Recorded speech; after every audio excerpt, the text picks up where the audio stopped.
देखिए, आज हम आप सबको पाचन तंत्र के बारे में बताते हैं। इसमें पाचन तंत्र में कहता है कि पाचन तंत्र कहता है किसको?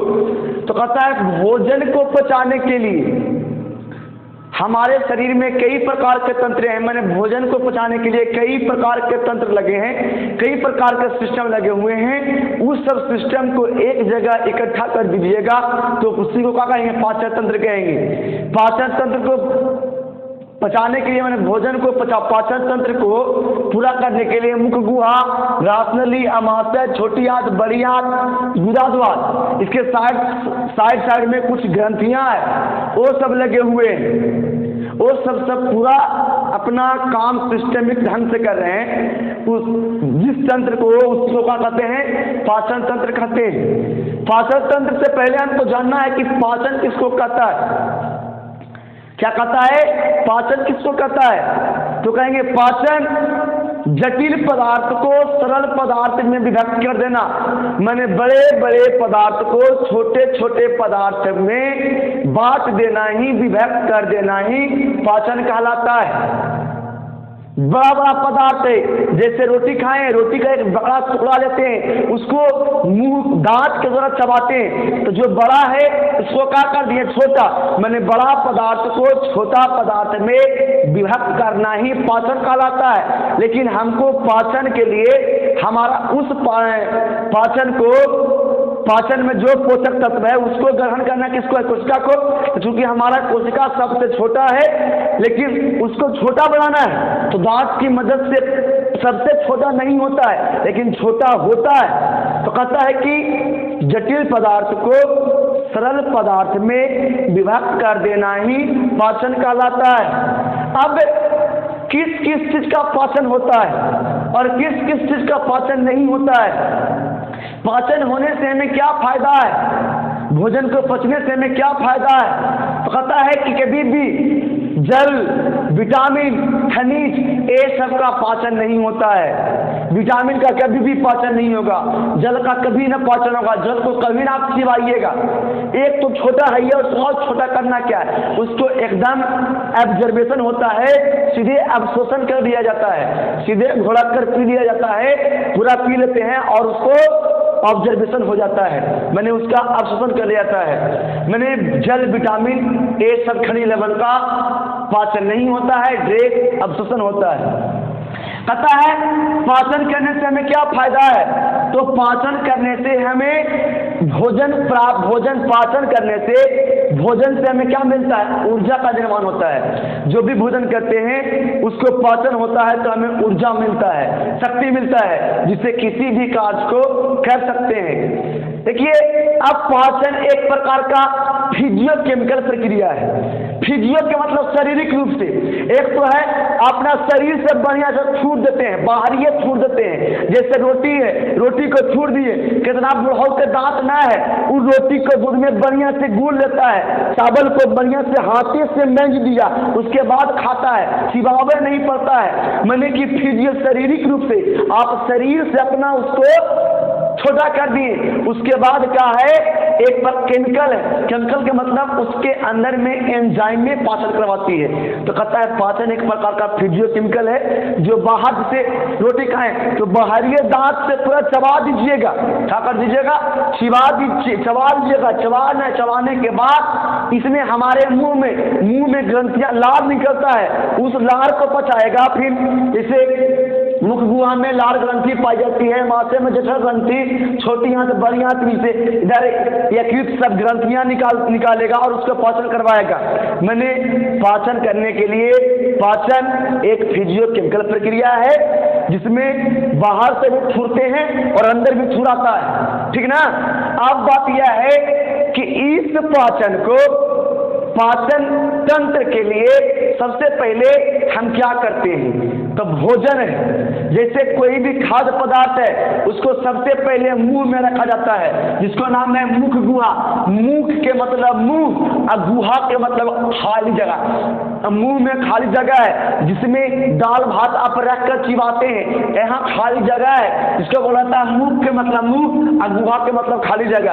इस मुख गुहा में, इस मुंह में से मुख गुहा है, रात नली है, अमाशय है, छोटी आंत है, बड़ी आंत है, पूरा द्वार है, ये सब पाचन की क्रिया करवाएगा, पचाएगा। लेकिन सबसे पहले हमको पढ़ना है किसके मुख गुहा के बारे में, एक एक करके पढ़ेंगे। देखिए जैसे हम कोई भी भोज पदार्थ हो, खाद्य पदार्थ हो, चावल हो चाहे रोटी हो, कुछ भी हो खानेंगे तो सबसे पहले बड़ा पदार्थ है उसको छोटा करेंगे और उसको कहाँ रखेंगे, मुख गुहा में। कहाँ रखेंगे, मुख गुहा में।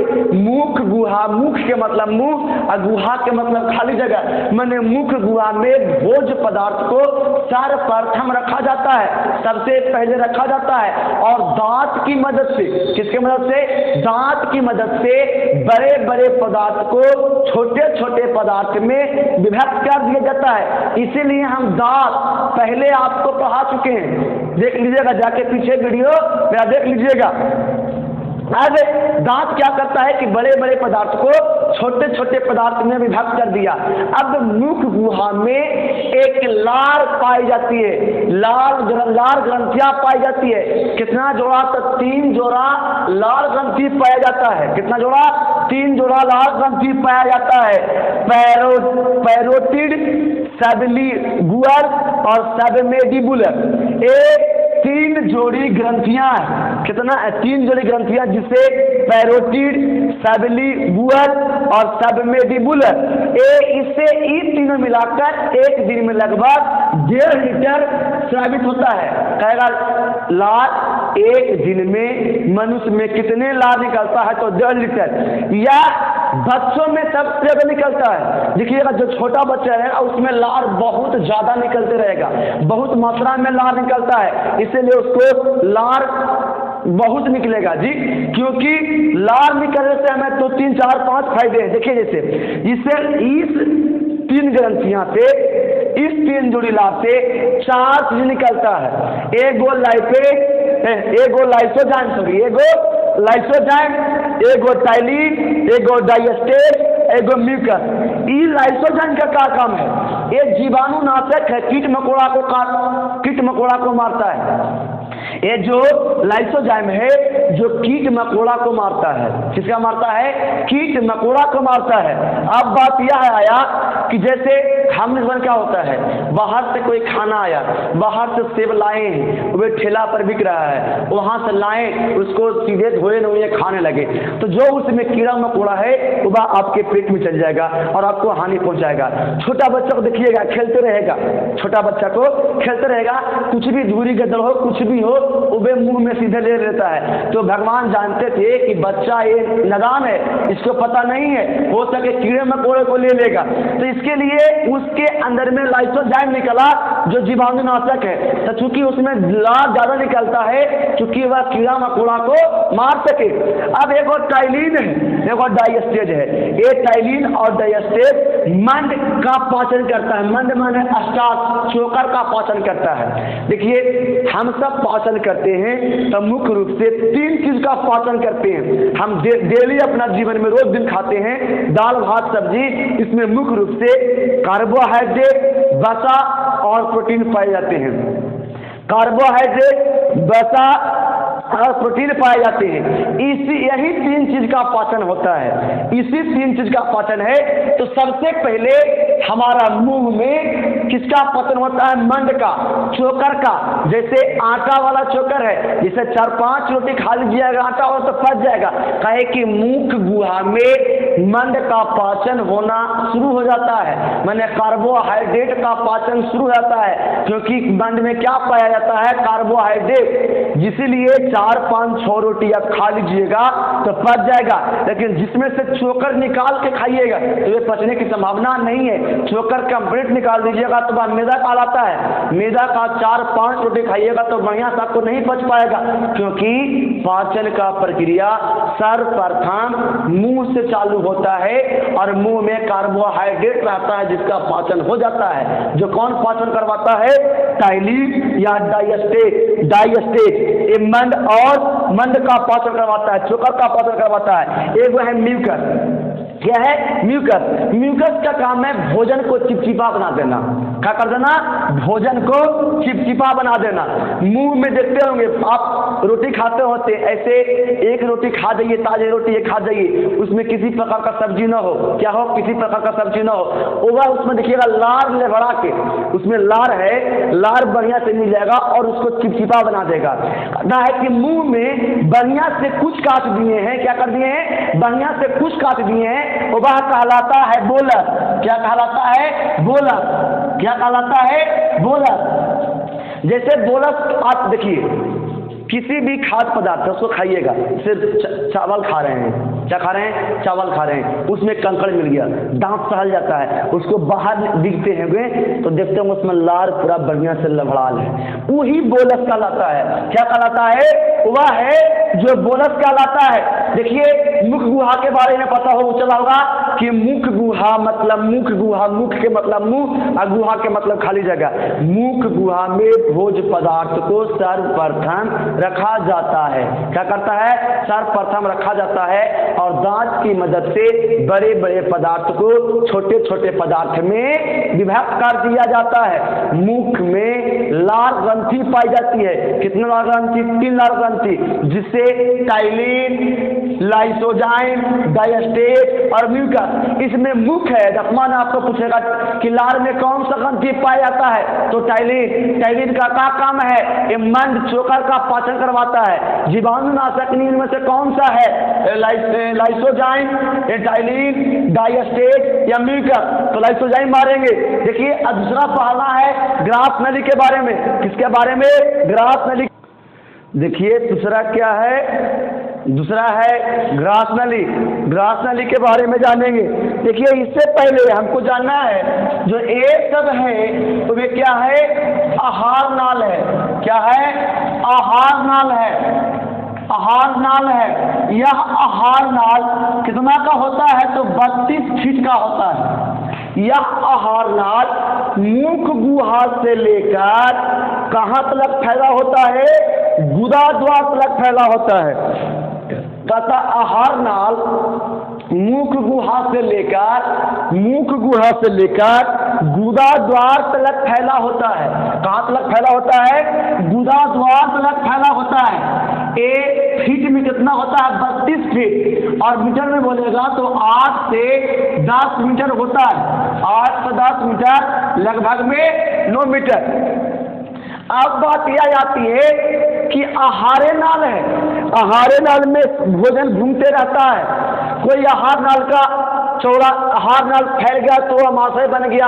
ए वाला भी है जिसको बोलते हैं ग्रास नली, अंग्रेजी में बोलते हैं फूड पाइप। एक है ग्रास नली, एक है ग्रासनी।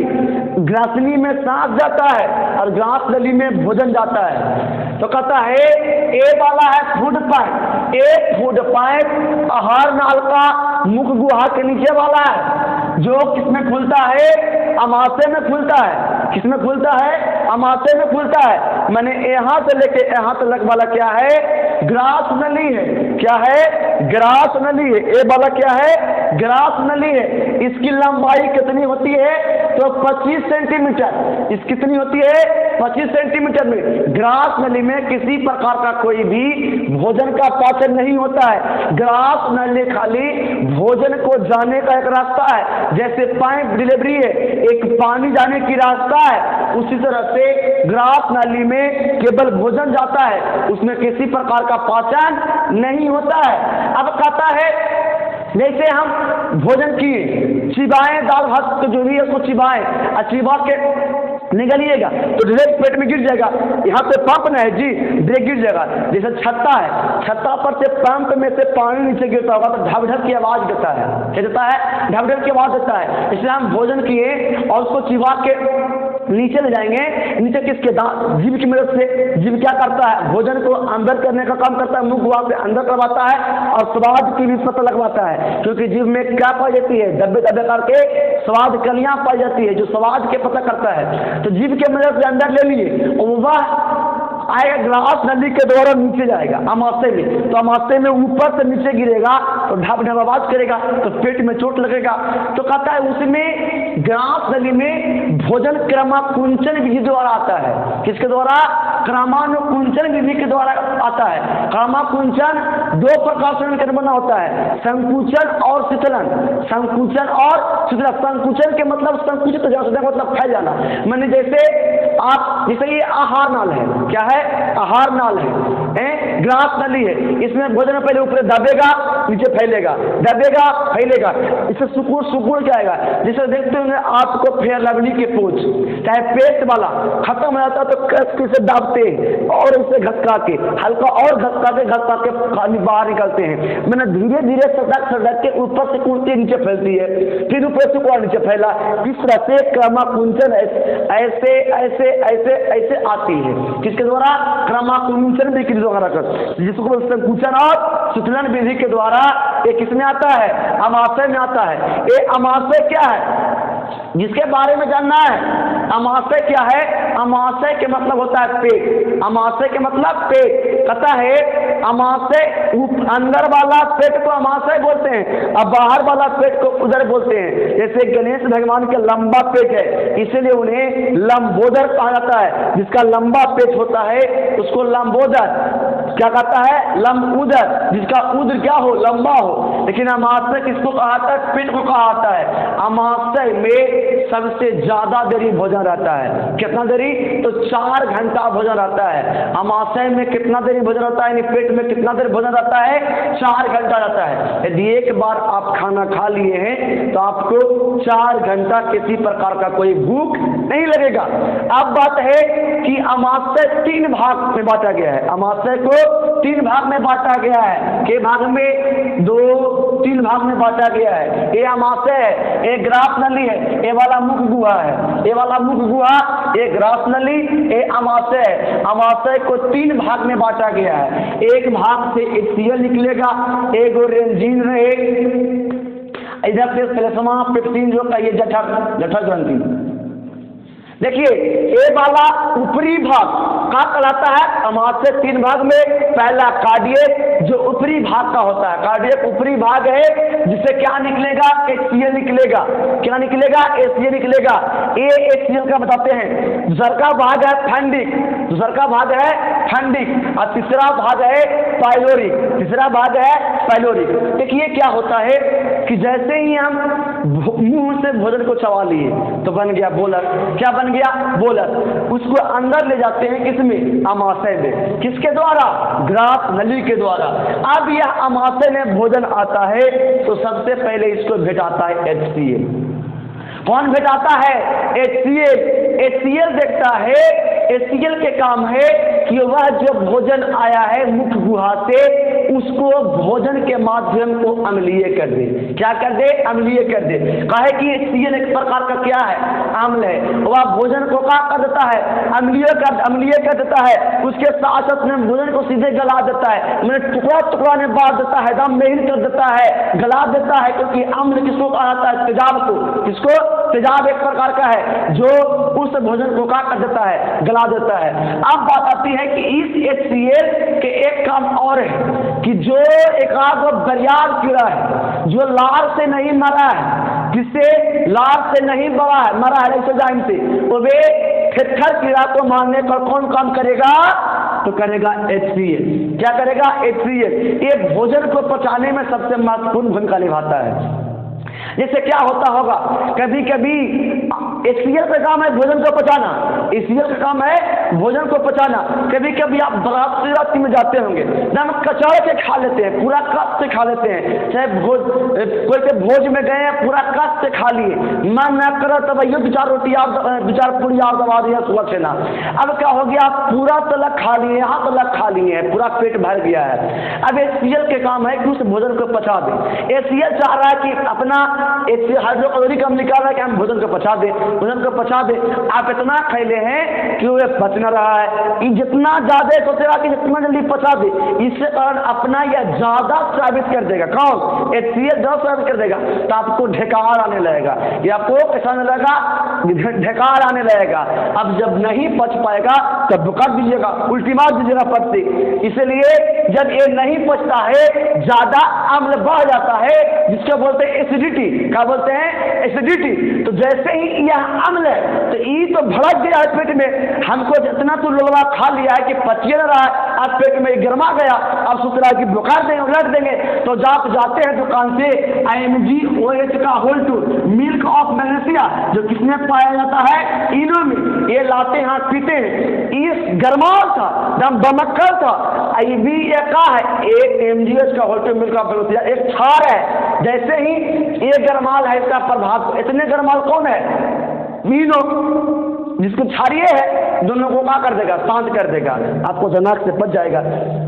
अब है एरेंजीन। एरेंजीन के काम है भोजन को रोक कर रखना। क्या करना? भोजन को रोक कर रखा। एक कांटेदार नुमा संरचना होता है, कांटेदार नुमा संरचना होता है। जब आप भोजन नहीं करते हैं तो यही रेजिन खड़ा हो जाता है और आपको पेट में चुमन होने लगता है, तो कहते हैं कि हमारा चूहा कूद रहे पेटवा में। अरे बाबू, रेंजीन क्या हो गया है? खड़ा हो गया भूखा रहने के कारण, और उसके गंग रहता है, कांटा नुमा संरचना होता है। और तीसरा है ये वाला भाग है पाइलोरिक, जिसमें जठर ग्रंथियां पाई जाती है। क्या पाई जाती है? जठर ग्रंथियां, जिससे जठर रस निकलता है। क्या निकलता है? जिससे जठर रस निकलता है। इस जठर रस से दो से निकलता है, एगो पेप्सिन, एगो सेलेस्मा। देखिए, जिससे आप भोजन किए तो कार्बोहाइड्रेट को खाएं, वसा को खाएं और प्रोटीन का खाएं। कार्बोहाइड्रेट को तो पाचन हो गया मुंह में, का प्रोटीन का पाचन हुआ है, कहता है बढ़िया से पाचन नहीं हुआ है, वो और अंदर पाचन होगा, लेकिन उसका तो कार्बोहाइड्रेट को तो पाचन शुरू हो गया ना जी, का प्रोटीन पचा है, वसा पचा है नहीं। तो ये जठर है जिससे दो चीज स्रावित होता है, एगो पेप्सिन, एगो सेलेस्मा। पेप्सिन बदल जाता है पेप्टोन में। पेप्सिन का काम है कि आप प्रोटीन को क्या करेगा? पाचन कर देगा, प्रोटीन को पचाएगा। और ये सेलेस्मा क्या है? सेलेस्मा अमाशय के भितिया में पाई जाती है। सेलेस्मा एक म्यूकोसा होता है, एक ऐसा प्रकृति का होता है, क्षारीय प्रकृति का होता है, जिसको नाम है सेलेस्मा। सेलेस्मा के काम है कि यह भोजन जो HCl के, सेलेस्मा का काम है HCl के प्रभाव से बचाना। अब जानिए कि आपका इतना खतरनाक HCl है जो हमारा पेट में है, एक प्रकार का तेजाब है, उससे बचने के लिए कोई चीज होना ना चाहिए, तो पेटवे में छेद कर देगा जी, गिला देगा पेटवे के जी। जब कीड़ा मोड़ा को खिला सकता है तो आपको पेटवा को ना गलाएगा? होता है हाँ। तो उसी लिए एक सेलेस्मा है जो अमाशय के भितिया में पाई जाती है। किसमें पाई जाती है? अमाशय के भितिया में पाई जाती है, जो यह HCl के प्रभाव से बचाता है। यह HCl एक प्रकार का अम्ल है। ये HCl क्या है? एक प्रकार का अम्ल है, खतरनाक अम्ल है। उतने खतरनाक, इतना खतरनाक क्षारीय जो सेलेस्मा है। जैसे हम बहुत ताकतवर हैं, जो निबरा रहेगा, कमजोर बच्चा रहेगा उसको सामने, या कमजोर आदमी रहेगा उसको सामने रहते रहेंगे, लड़ा हाँ। लेकिन हम में जितना बरियार हैं, हमें इतना कोई और बरियार आदमी आ जाए, दुनुस्तान ना लड़ भाई दोस्ती कर ले। तो कहता है इसीलिए ई गरमाल रहता है, तो थोड़े इतना गरमाल भी छा रहता है, इसके प्रभाव को दक्षिण कर देगा। जैसे ही सटेगा ना लड़ो, जैसे ही इसको कर देगा, शांत कर देगा। मैंने सेलेस्मा क्या करता है? HCl के प्रभाव से बचाता है। अमाशय के बाद में पता हो गया। देखिए, अमाशय से भोजन बढ़िया से फुरा गया, पेप्सिन पचा दिया, उसके बन जाता है काई। क्या बन जाता है? काई। और यह छोटी आंत में आना चालू हो जाता है। देखिए, इसमें क्या क्या चीज पाचन हुआ। HCl पचाया भोजन को, 4 घंटा रहा, 4 घंटा बढ़िया से थुराया है भोजन में। कहता है ये जठर रस निकलता है कितना? तो कहता है एक दिन में मनुष्य में 3 लीटर जठर रस निकलते हैं। कितना? 3 लीटर, जो भोजन को पचाते हैं। क्या करते हैं? जो भोजन को पचाते हैं। अब अगला आता है जिसका नाम है छोटी आंत। छोटी आंत का क्या काम है? छोटी आंत में भोजन का होता है। इसके बाद में लीवर है, ये अग्नाशय है। देखिए, वीडियो लंबा हो जाएगा, इसके चलते हम पार्ट 1 यही तक रहने देते हैं। अगला क्लास में कहाँ से बता देंगे। अमाशय के बाद आ गया कौन, छोटी आंत, बड़ी आंत, अग्नाशय, लीवर, ये सब के बारे में अगला वीडियो में बताएंगे। यदि यहाँ तक आपको अच्छा लगा होगा तो लाइक और सब्सक्राइब जरूर करिएगा। धन्यवाद, थैंक यू। देखिए थोड़ा सा देखना चाहते होंगे तो आपको हम दिखाते हैं किसके बारे में। इधर देखिए, ए वाला क्या है, ए वाला अमाशय है, ए वाला ग्रास नली है, ग्रास जब होते हैं, इधर लीवर है, ये सब आपको ए पाचन तंत्र का पूरा डायग्राम है। ए छोटी आंत है, ए बड़ी आंत है, जो आपका नेक्स्ट वीडियो में आपको डिटेल से बता दिया जाएगा। थैंक यू, धन्यवाद।